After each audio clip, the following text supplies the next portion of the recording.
RTC ఉద్యోగులకు ఉద్యోగ భద్రతపై 2019లో తెలుగుదేశం ప్రభుత్వం హయాంలో ఇచ్చిన సర్క్యులర్ నెంబర్ 01/2019 అమలు చేయాలని ఎంప్లాయీస్ యూనియన్ చేసిన విజ్ఞప్తి మేరకు రవాణా మంత్రి, RTC MD, head office executive directors అందరూ ఆ సర్క్యులర్ ని తప్పకుండా యథావిధిగా అమలు చేస్తామని హామీ ఇచ్చినా సరే కొంతమంది కింది స్థాయి అధికారులు మాత్రం ఈ సర్క్యులర్ ను అమలు చేయకుండా అక్రమంగా ఛార్జీ షీట్లు, సస్పెండ్లు, రిమూవల్స్ చేస్తూ సమస్యలు సృష్టించి ఆర్టీసీ ఉద్యోగులను ఉద్యమాల వైపుకు బలవంతంగా నెట్టుతున్నారన్నారు. ఆర్టీసీలో కొంతమంది అధికారులు ఏకపక్షంగా తీసుకున్న నిర్ణయాల వలన కూటమి ప్రభుత్వానికి చెడ్డ పేరు తెస్తున్నారని ఏపీపీటీడీ ఎంప్లాయీస్ యూనియన్ రాష్ట్ర అధ్యక్షులు పలిశెట్టి రామోదర్రావు ఆర్టీసీ అధికారుల తీరును తప్పుపడుతూ ఆరోపించారు. మంగళవారం గుంటూరు జిల్లా సిపిఐ ఆఫీసు మల్యాలింగం భవన్లో జరిగిన గుంటూరు జిల్లా ఆర్టీసీ ఎంప్లాయీస్ యూనియన్ జిల్లా స్థాయి విస్తృత కౌన్సిల్ సమావేశం ఈయూ జిల్లా అధ్యక్షులు షేక్ కరీముల్లా అధ్యక్షతన జరిగింది.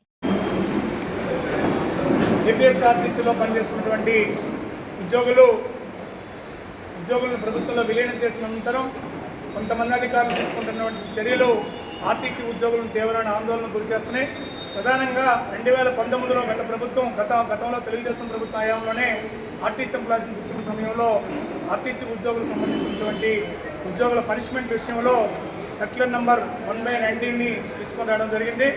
ఆ సర్క్యులర్ సారాంశంలో భాగంగా ప్రధానంగా ఏ ఉద్యోగి ఏ తప్పు చేస్తే ఎటువంటి క్రమశిక్షణ చర్యలు తీసుకోవాలనేది దాంట్లో స్పష్టంగా ఉద్యోగ సంఘాలతోనూ హెచ్ఓడి అధికారులతోని మాట్లాడి సర్క్యులర్ జారీ చేశారు. దాన్ని యథావిధిగా అమలు చేస్తే ఉద్యోగులకు ఎటువంటి అభ్యంతరం లేదు. కానీ ఇవాళ ఆ సర్క్యులర్ అమలు చేయకుండా కొంతమంది అధికారులు విచ్చలవిడిగా ఉద్యోగుల మీద ఛార్జ్షీట్లు ఇవ్వడంతో పాటు సస్పెండ్లు, రిమూవల్ కూడా చేయడం జరుగుతుంది. ఈ విషయాన్ని గౌరవ రవాణా మంత్రి గారి దృష్టికి, ఎండీ గారి దృష్టికి తీసుకొని వెళ్ళాం. అలాంటి ఇబ్బందులు లేకుండా చూస్తామని హామీ ఇవ్వడం జరిగింది. ఇటీవల ఎంప్లాయీస్ ఇచ్చినటువంటి మెమోరాండం మేరకు గౌరవ రవాణా మంత్రి గారి సూచనల మేరకు, ఎండీ గారి సూచనల మేరకు ఈడీఏ గారు గత నెల 29వ తారీఖున ఆర్టీసీ ఎంప్లాయీస్ రాష్ట్ర చర్చల్లో భాగంగా 1/19 సర్క్యులర్ని యథావిధిగా తూచా తప్పకుండా అమలు చేస్తామని స్పష్టమైన హామీ ఇచ్చారు. కాబట్టి హామీని అమలు చేసుకునే విధంగా శ్రేణులంతా కృషి చేయాలని చెప్పేసి ఇవాళ గుంటూరు జిల్లాలో సమావేశం ఏర్పాటు చేయడం జరిగింది.